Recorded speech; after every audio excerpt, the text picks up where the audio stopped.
Today I'm making a mountain scene in a teardrop shape with my little glass helpers. So to get started, I've got a bit of a recreation here because I deleted the original film, but this is how I started making my pattern. You can find the teardrop shape on my website, which you can download and print in the right size. And then I just drew what I wanted inside of it. This one that you're seeing is a lot easier because I'm copying the final product. All you want to do when you're drawing a pattern is to make sure there are no cuts that you can't do. So after you draw your pattern, go over every piece and just make sure that there's no L shapes or weird joins or solder that is going to stop mid-join. It's a pretty simple process. I'll probably go into it in a future video. So there's the pattern that we're going to go with today. And here it is with some colors written on it and photocopied. I always print out a couple, usually 3, one that I can lay my pieces on, occasionally one that I laminate, but that's usually when I know that I'm happy with the pattern, and then one that I can cut out. That's particularly important in this piece because most of the glass I'm going to use is only slightly transparent.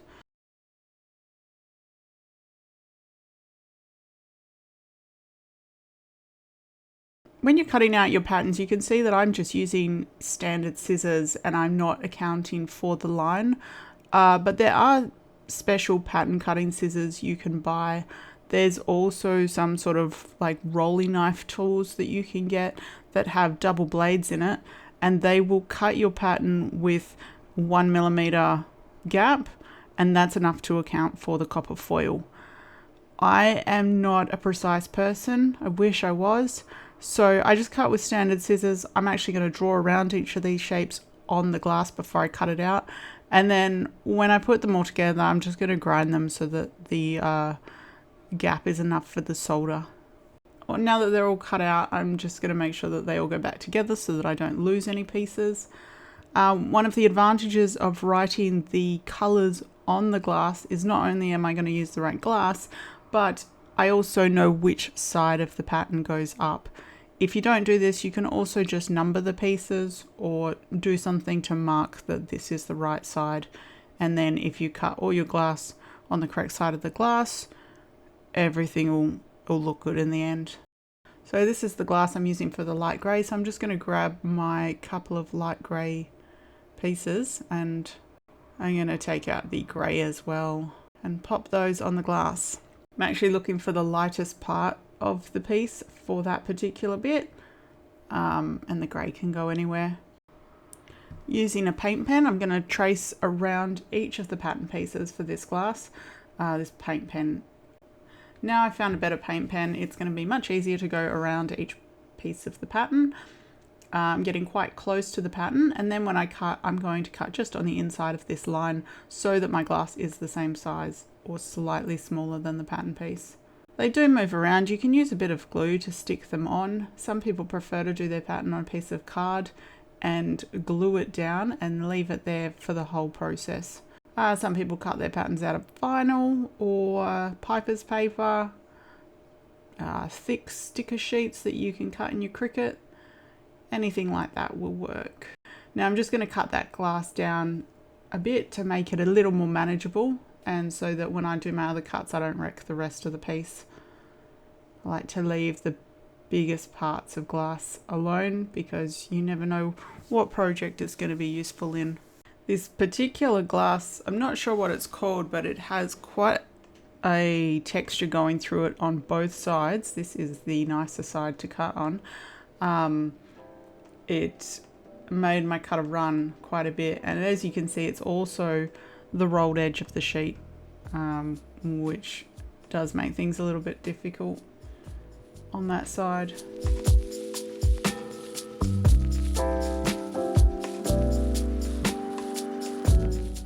As I'm working this session, I was listening to a podcast, Chat 10 Looks 3.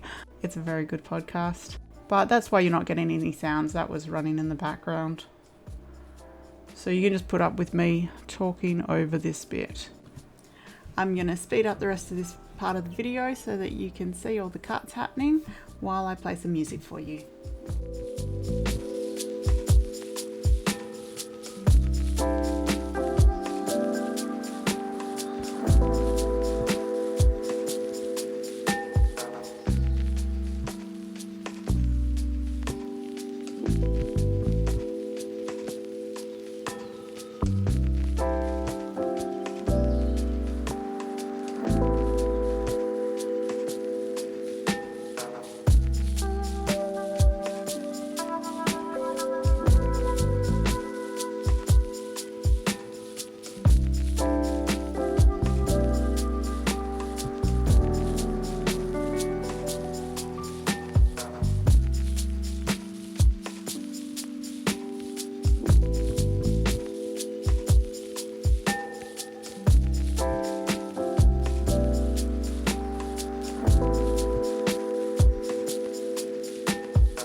This last piece here was an absolute doozy.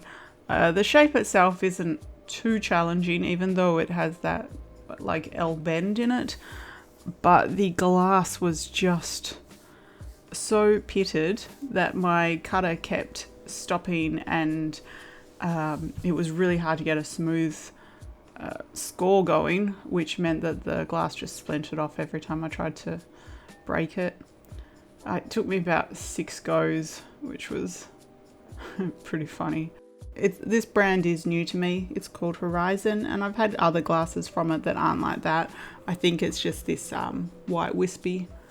The white wispy in the Vision range is also incredibly difficult to work with. I think there's something about the sound of your cutter on the white wisps that just doesn't translate into normal cutting.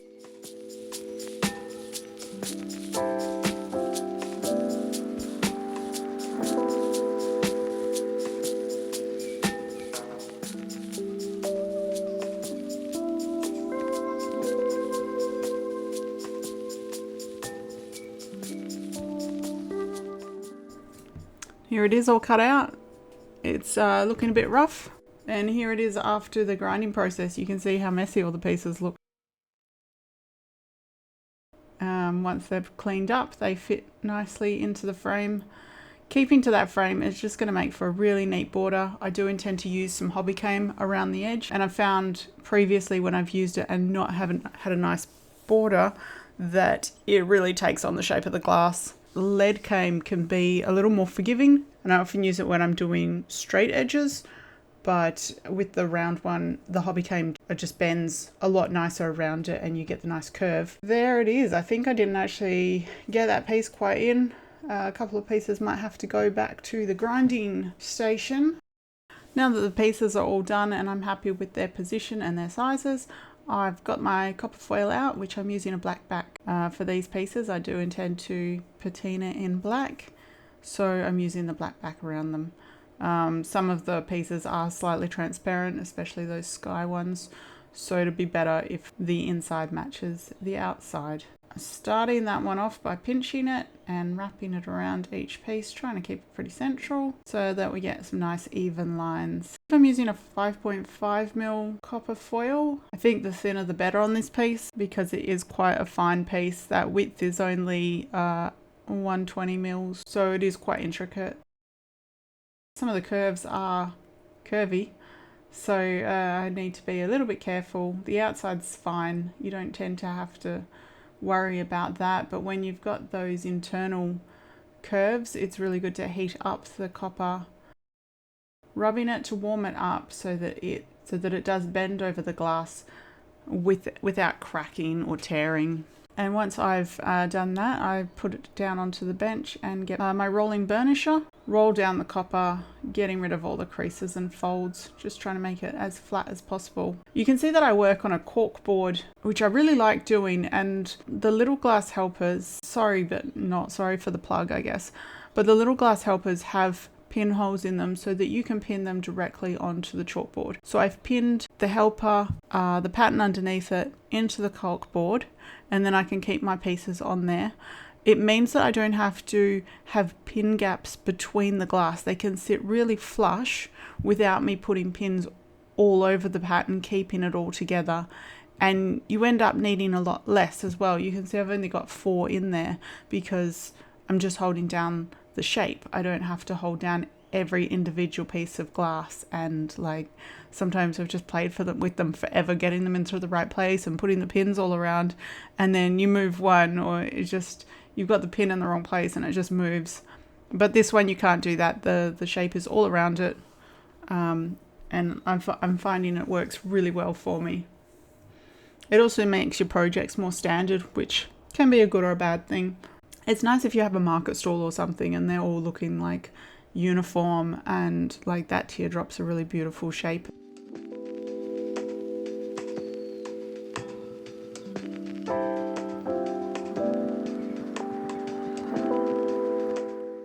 So this one's got some sharper angles on it. I'm just being really careful to press down the copper foil into that before I fold the other piece over. Gives a nice crisp edge.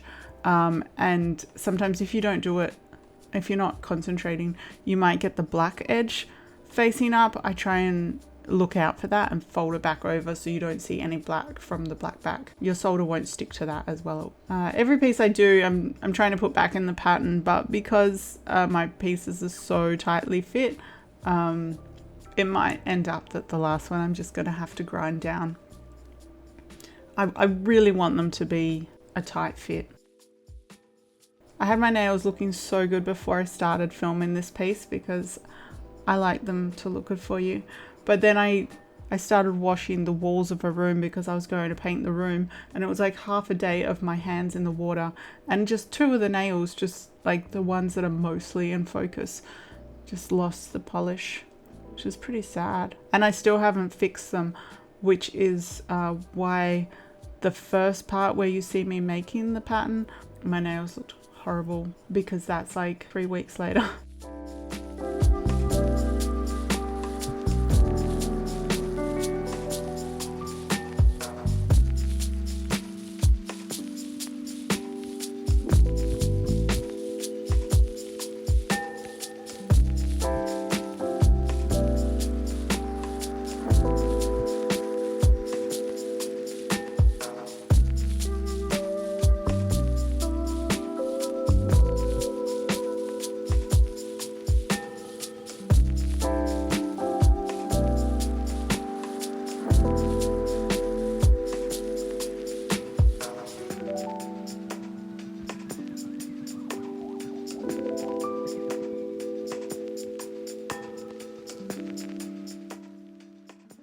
So now that I'm on the second last piece, you can see when I put it in that the last piece just doesn't fit. It means that the rest of the piece is just really tight together, which is what I want. That one's just not going to go in, so I will take it back to the grinder, give it another wash, and then copper foil it.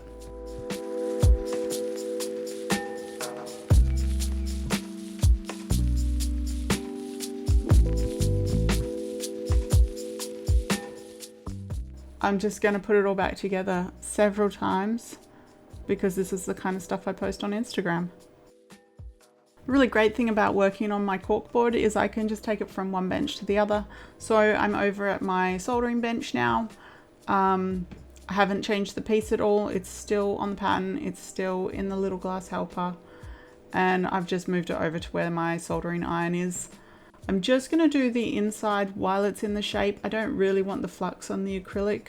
I'll wash the acrylic afterwards anyway, but I just prefer not to solder near it. I've got my soldering iron quite hot. I really want that solder to flow well and to stay flat, because when I turn the piece over, I want the piece to lay flat on the bench while I do the other side. And once I've done that side, then I can turn it back and get that really nice bead that we're all aiming for.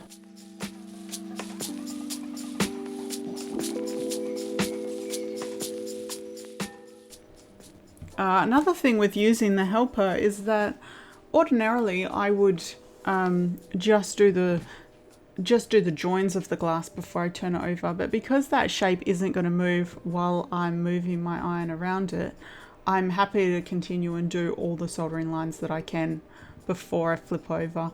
And I find that a lot easier. It means that the piece isn't teetering on solder joints, and it's just a lot stronger.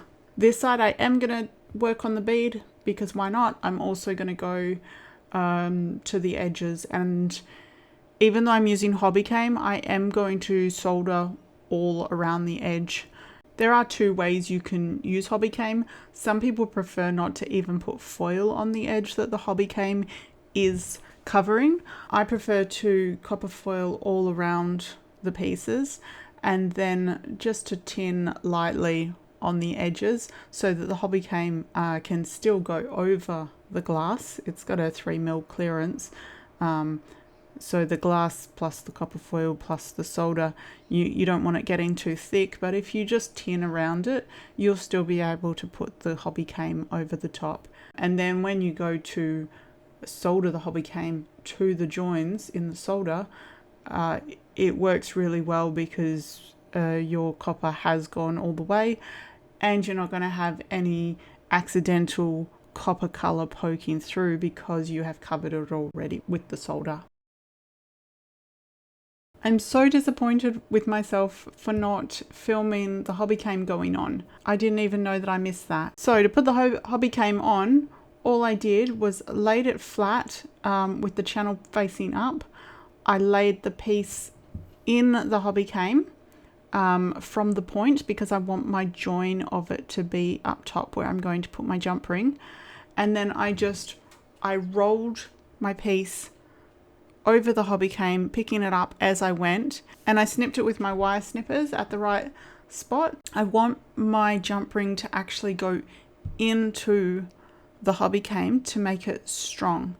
If it's actually in there as well as soldered to it, it's going to be a lot stronger than if I just solder it directly to the hobby came. So I actually lost a ton of videos between filming and making this video, which really sucks because some of the best bits are not here. So after I attached the hobby came, I actually attached it with the solder. Every joint where the solder of the piece meets the hobby came, I heated up to create a join. You actually need to get the hobby came quite a bit hotter than you normally would on the solder to get the solder to join with it.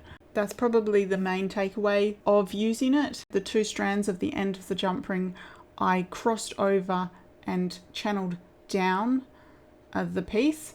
It's super strong. I can't imagine that will come off. Afterwards, I took it to the sink for washing. I used some bicarb soda. Which neutralizes the flux, really gets it off. If there's any flux left over, not only will your patina not stick to it, but if you're keeping your piece silver and not patinaing it, then you can get this white mold thing on it and it looks dreadful, and then you have to clean it and redo the whole process. So it's best to use something to neutralize the flux. There's a couple of good products out there. I just use bicarb and I really scrub it with some steel wool. Then I patinaed using a toothbrush, gave that a good wash, and took it back to the bench for some polishing. So quite a lot of polishing here. I used a rag over all the joins and over the hobby came just to get it all nice and shiny before adding my polish called finishing compound. If you don't shake it up, it looks like this. That's wrong. Give it a really good shake. It should come out quite cloudy and white looking, just like that. And then I spread it all over my piece. I spread it on the glass and the solder. It's good for protecting all of it. I probably shouldn't have been using my hands. I normally use a rag.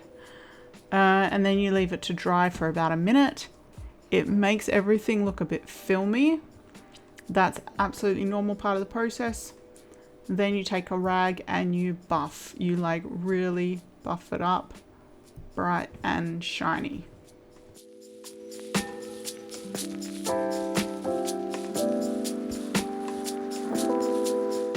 So here's the completed project. I'm really sorry that the videos didn't capture all of the parts of the process this time. I will try to do better.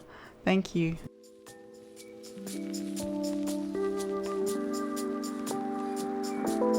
Little glass helpers are available at Perth Art Glass and they deliver worldwide. Thanks for watching.